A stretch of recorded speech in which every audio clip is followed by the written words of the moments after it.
Friends, welcome to Kavitha சமையலறை. இன்னைக்கு நம்ம பார்க்க போகிற ஸ்பெஷல் ரெசிபி ரொம்ப ஒரு பாப்புலரான டெசர்ட். நார்த் இந்தியா சைடெல்லாம் ரொம்ப ஃபெமிலியரான ஒரு அருமையான ஸ்வீட் ரெசிபி. உடைச்ச முழு கோதுமை ரவை கூடவே நாட்டு சர்க்கரையும் சேர்த்து செய்கிற ஒரு அருமையான ஸ்வீட்டுங்க. ரொம்ப ரொம்ப டேஸ்டாக இருக்கும். செய்யறதும் ரொம்ப சுலபம். தேவைப்படுற பொருட்களும் ரொம்ப கம்மி. ஆனால் ஒரு மேஜிக்கல் டேஸ்டோட ரொம்ப நல்லா இருக்குங்க. பர்டிகுலர்லி வெள்ளை சர்க்கரை சேர்க்காம இங்கே நாட்டு சர்க்கரை சேர்க்கிறோம். அதே சமயம் உடைச்ச முழு கோதுமையை பயன்படுத்துகிறோம். ஸோ கொஞ்சம் ஹெல்த்தியான ஸ்வீட் இது. நல்லா அல்வா மாதிரி வாயில கரையும். ஸோ ஸ்வீட் கிரேவிங், ஏதாவது ஸ்வீட் சாப்பிடணும் போல இருக்குது அப்படிங்கும்போது இந்த ஸ்வீட்டை மிஸ் பண்ணாமல் ட்ரை பண்ணி பாருங்கள். டக்குன்னு குயிக்காக பண்ணிடலாம். வாங்க ரெசிபி எப்படின்னு பார்க்கலாம். ஃபர்ஸ்ட் நம்ம தேவையான பொருட்கள் என்னென்னு பார்த்துடலாங்க. ஒரு கப் அளவுக்கு உடைச்ச கோதுமை ரவை, அதாவது உடைச்ச கோதுமை குரணை, அதாவது முழு கோதுமையை ஃபைன் ரவையாக்காம கொஞ்சம் குரணை பதத்துக்கு உடைச்சி வச்சிருப்பாங்க. இதுதான் இந்த ஸ்வீட்டுக்கு மெயின் இன்கிரீடியன்ட். இங்கே ஒரு கப் அளவுக்கு அந்த புரோக்கன் வீட் எடுத்துருக்கிறேன். இது ஒரு அகலமான கப்பில் போட்டு ஒரு 2 தடவை கழுவி எடுத்துக்குவோம். எங்க நம்ம உப்புமா செய்யறதுக்கு பயன்படுத்தக்கூடிய கோதுமை ரவை இந்த ஸ்வீட் செய்யறதுக்கு பயன்படுத்தலாங்க. குக்கிங் டைம் கொஞ்சம் கம்மியாக இருக்கும். அதே சமயம் அந்த டேஸ்ட் கொஞ்சம் டிஃபர் ஆகும். இதுதான் actual recipe. North India side இந்த உடைச்ச கோதுமையை பயன்படுத்தி தான் இந்த ரெசிபியை பண்ணுவாங்க. ரொம்ப டேஸ்ட்டாக இருக்கும். அந்த டேஸ்ட்டும் டெக்ஸ்டரும் வேறு மாதிரி இருக்கும். அதே சமயம் நம்ம புரோக்கன் வீட் பயன்படுத்தும் போது அதில் நார்ச்சத்து அதிகம், அது நல்லதும் கூட. இப்போ உடைச்ச கோதுமையை நம்ம கழுவி நல்லா தண்ணி வடிய வச்சாச்சுங்க. ஒரு 5 நிமிஷம் தண்ணி வடித்து வச்சாச்சு. இப்போ குக்கரில் ஒரு டேபிள் ஸ்பூன் நெய் விட்டு நல்லா உருக்கியாச்சு. அதில் கழுவி தண்ணி வடித்து வச்சிருக்கிற அந்த கோதுமையை சேர்த்து விட்டு நல்லா வறுத்து விட்டுறலாம். ஒரு 2-3 நிமிஷத்துக்கு மேலே நல்லா இதை வறுத்து விட்டுருவாங்க. இந்த ஸ்டெப்பு கண்டிப்பாக பண்ணணும். அப்போ தான் அந்த கோதுமை வெந்து வரும்போது கொஞ்சம் உதிரி உதிரியாகவும் இருக்கும், வாசனையும் நல்லாயிருக்கும். ஸோ நல்லா இப்படி வறுத்து விட்டுட்டு இப்போ நம்ம வேக வச்சுக்கலாம். எந்த கப்பால் நம்ம கோதுமையை அளந்து எடுத்துக்கிட்டோமோ அதே கப் அளவில் 3 கப் அளவுக்கு தண்ணி சேர்த்துக்கிறேன். இது கரெக்டாக இருக்கும் வெந்து வரக்கு. 3 கப்பு தண்ணி சேர்த்து நல்லா கலந்து விட்டுட்டு குக்கரை மூடி வெயிட் போட்டு விட்டு ஒரு 3 to 4 விசிலுக்கு நம்ம வேக வச்சு எடுத்துப்போம். இப்படி குக்கரில் நம்ம கோதுமையை வேக வைக்கும் போது குயிக்காக வேலையாகும். பட் நம்ம ஓப்பன் பாட்லேயும் வேக வைக்கலாம். ஒரு 3-4 விசில் அந்த ஸ்டீம் ப்ரெஷர்லாம் போனதுக்கப்புறம் இப்போ நான் குக்கரை ஓப்பன் பண்ணுறேன். கோதுமை நல்லா பர்ஃபெக்டாக வெந்திருக்குங்க. பாருங்கள், நல்லா சாதம் போல் பொலபொலன்னு கொஞ்சம் உதிரி உதிரியாகவும் இருக்குது.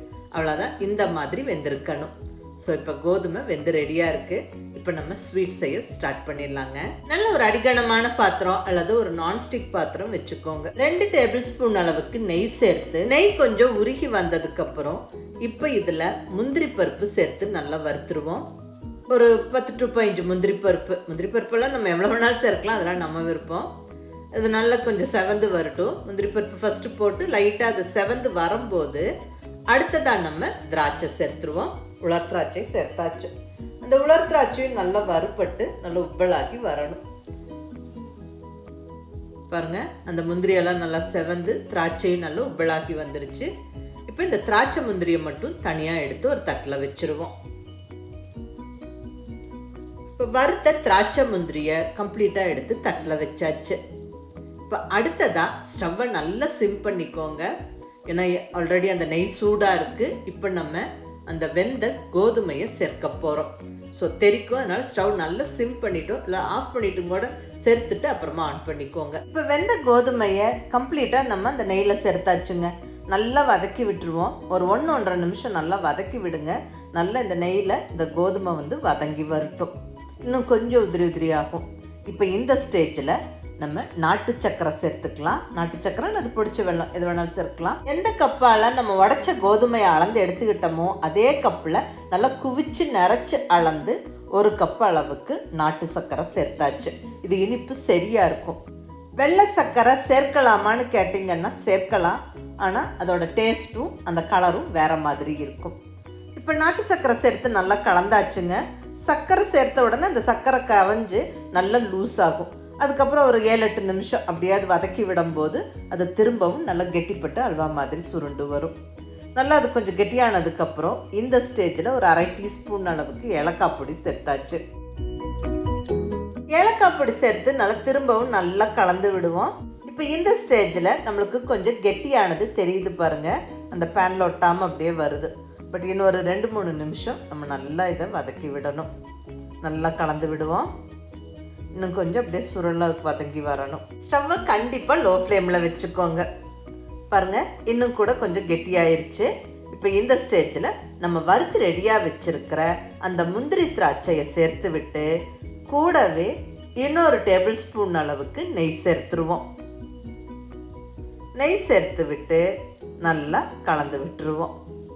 ஒரு நிமிஷம் நல்லா கலந்து விட்டுட்டு ஸ்டவ்வை ஆஃப் பண்ணிடலாம். இந்த ஸ்டேஜ்லேயே நம்ம ஸ்டவ்வை ஆஃப் பண்ணிடலாம். ஏன்னா இன்னும் கொஞ்சம் ஆற ஆற கெட்டிப்படும். அவ்வளோதாங்க, அருமையாக ரொம்ப பாப்புலரான ஸ்வீட் லாப்ஸி ஜம்முன்னு ரெடி ஆயிடுச்சுங்க. அதாவது உடைச்ச கோதுமையை பக்குவமாக நெய் விட்டு வறுத்துட்டு வேக வச்சு நாட்டு சர்க்கரை வறுத்த திராட்சை முந்திரி எல்லாம் சேர்த்து பக்குவமாக கிளறி கொஞ்சம் நெய்யை விட்டு கிளறி எடுத்தாவா செம்ம ஸ்வீட்டுங்க. இது ரொம்ப ரொம்ப நல்லாயிருக்கும். மிஸ் பண்ணாமல் ட்ரை பண்ணி பாருங்கள். இது மகாராஷ்டிரா குஜராத் சைடெல்லாம் ரொம்ப ஒரு ஃபெமிலியரான ஸ்வீட்டுங்க. பண்டிகை காலங்களில் கண்டிப்பாக செய்வாங்க. தேவைப்படுற பொருளும் ரொம்ப ரொம்ப கம்மி, டக்குன்னு பண்ணிடலாம்.